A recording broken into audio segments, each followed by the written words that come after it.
Nah, Baik. itu contoh-contoh perbandingan. Ya. Jadi ada perbedaan antara satu daerah dengan daerah lain. Baik, saya juga ingin menambahkan perbandingan kalau demikian Prof. Jo, karena tidak semua gubernur ya, tidak semua gubernur mengeluhkan mengenai TKD ini meskipun mereka ya menyesalkan kenapa harus dilakukan untuk Ya. 2026. Tapi pertanyaan besar saya, apakah memang harus dilakukan pada tahun 2026?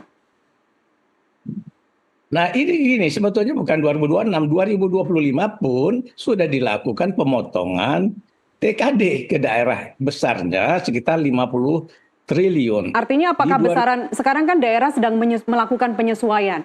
Misalnya Gubernur Jawa Barat, Pak Deddy Mulyadi mengatakan langkah-langkah yang dilakukan, misalnya menurunkan biaya listrik, biaya air, penggunaan media digital untuk menghemat anggaran, termasuk meminta sumbangan sosial dari masyarakat. Ini karena artinya dari tahun lalu ketika kebijakan efisiensi atau pemotongan TKD ke daerah ini dilakukan, pinter-pinternya gubernur untuk menyiasati untuk Jadi pengelolaan dananya.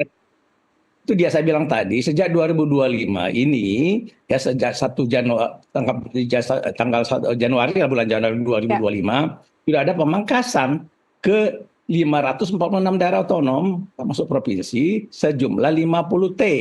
Nah sekarang pemangkasannya itu sekitar 223 T untuk tahun 2026. Ya. Jadi mereka kalau dibanding yang 50 T tahun 2025, ke 2026 yang sekitar 223 T pemangkasannya, maka itu sekitar 4 kali lipat kesulitan. Jadi yang sekarang saja gubernur sudah panik, Ya. ya kan? Contohnya di Jawa Barat itu lakukan efisiensi, ya itu bagus, karena supaya daerah jangan boros. Nah, tapi yang juga agak sedikit aneh itu ketika dia minta uang ke rakyat, Rp1.000 kurang, itu ya kan? Tapi kalau Nah, rakyatnya mau gimana, Prof? ya, Kalau apa? rakyatnya mau nggak masalah dong. Ya tapi kan ini mengurus negara, mengurus daerah, mengurus negara daerah-daerah itu harus uang dari negara dong. Kemana aja uang negara itu kalau begitu? Ya. Nah, jadi apakah hanya dipakai oleh orang pusat saja, sementara uang untuk daerah dipotong. Padahal uang pusat itu juga berasal dari uang daerah, dari hasil sumber daya alam daerah, dari hasil pajak-pajak orang yang tinggal di provinsi dan kabupaten kota. Nah, kok dia dibagi secara tidak adil? Dan itu pelanggaran Undang-Undang Dasar 1945, Mbak Nas. Ya, saya kasih tahu ya, pasal 18 A ayat 2 Undang-Undang Dasar 1945 menyatakan bahwa hubungan keuangan antara pemerintah pusat dan pemerintah daerah dilakukan secara adil dan selaras. Ya, nah ini tidak adil dan tidak selaras Ya. apa yang dikerjakan oleh pemerintah pusat kita ini. Ya, ya, baik. Lantas apa dampak pemotongan TKD ini, Prof, terhadap kemampuan daerah dalam menjalankan fungsi pelayanan publik, kemudian juga membiayai infrastruktur dasar? Ya, jadi tadi belanja pegawai saja sudah ngos-ngosan daerah itu, ya untuk bayar supaya pegawai itu bisa masuk kantor. Nah, lalu kalau yang untuk belanja yang sifatnya belanja pelayanan publik, misalnya begini belanja modal ya untuk perbaikan jalan, perbaikan jembatan, untuk kepentingan beli obat di rumah sakit, puskesmas, ya dan lain-lain pelayanan publik, pendidikan, ya. Nah, itu bisa terdampak ya sehingga dengan demikian pelayanan publik akan terganggu.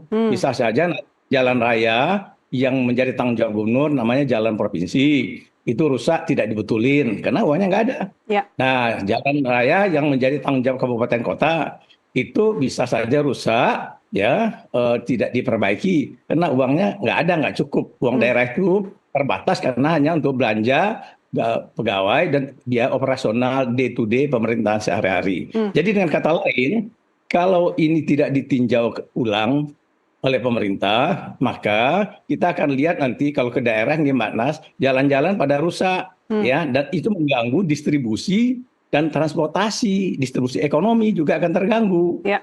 Ya, tingkat pertumbuhan ekonomi daerah juga bisa terganggu. Ya, indeks pembangunan manusia Indonesia IPM di daerah juga akan terganggu. Jadi ini bukan soal yang receh-receh dah. Ya. Kelihatannya bagi kita kan kecil ya. Tetapi bagi daerah yang 80% daerah otonom kita itu PAD-nya anggarannya daerahnya itu termasuk fiskal yang tidak mandiri. Ya, jadi bergantung kepada dana transfer yang bagus-bagus itu 20% saja kurang lebih ya, Ya, seperti DKI Jakarta, misalnya juga Tangerang Jawa. Selatan, ya. Nah, yang lain di daerah Kalimantan, Sulawesi, di Papua, Ya, ya, baik. perkembangan fiskalnya rendah, sangat mengandalkan dana TKD yang ditransfer oleh pusat. Dan itu adalah sebetulnya subsidi daerah otonom untuk membuat roda otonomi daerah. Sejak pemerintahan Joko Widodo, SBY, ya, sampai ke Pak Harto, itu TKD itu dinaikin terus, nggak pernah turun.